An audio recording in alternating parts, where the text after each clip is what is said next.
எல்லாருக்கும் வணக்கங்க. ஜோதிஸ் கிச்சனில் இன்றைக்கி நம்ம பார்க்க போகிறது இந்த சௌ காய். இது வந்து சட்னி அரைக்கலாம். இது எப்படி அரைக்கலான்னு பார்க்கலாம்.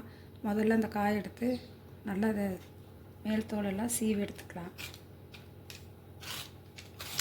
சீவி எடுத்துக்கலாம். சௌ காய் நல்லா சிரவி எடுத்து வச்சாச்சுங்க.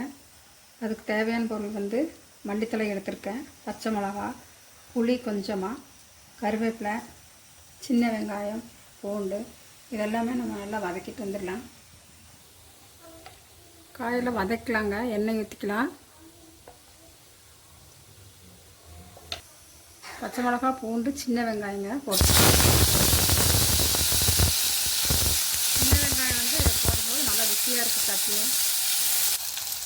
சௌ காய் போட்டுக்கலாங்க. இது வந்து நீர் சத்துள்ள காய். பார்த்தீங்களா தண்ணி எவ்வளோ இருக்குன்னு.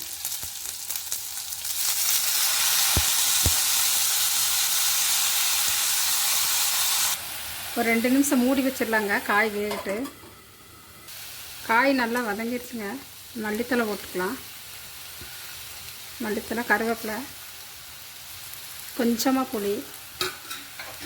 இது கொஞ்சம் வணக்கினா போகுது. அப்புறம் எடுத்து அரைச்சிட்டு வந்துடலாம். சட்னி அரைச்சிட்டு வந்தாச்சுங்க. நல்லா க்ரீன் கலரில் இருக்குது பார்த்தீங்களா, பார்க்குறக்கு அழகாக இருக்குது. இந்த சட்னி தாளிச்சிக்கலாம். கடாய் வச்சு எண்ணெய் ஊற்றிருக்குறேங்க. கடுகு போட்டுக்கலாம். வரமிளகாய் ஊற்றிக்கலாங்க. சட்னி தாளிச்சாச்சு. இது வந்து ரொம்ப நல்லா இருக்குங்க சட்னி. சட்னி அரைக்கிறப்போ உப்பு போட்டு அரைச்சிக்குங்க. சூப்பராக இருக்குது. இந்த சட்னி செய்து பாருங்கள். இட்லிக்கு, தோசைக்கு எல்லாத்துக்குமே நல்லாயிருக்கு. நீங்களும் செய்து பார்த்துட்டு இந்த வீடியோ பிடிச்சிருந்தா ஜோதிஸ் கிச்சனுக்கு லைக் பண்ணுங்கள், ஷேர் பண்ணுங்கள், கமெண்ட் பண்ணுங்கள், மறக்காமல் சப்ஸ்கிரைப் பண்ணுங்கள். தேங்க்யூ.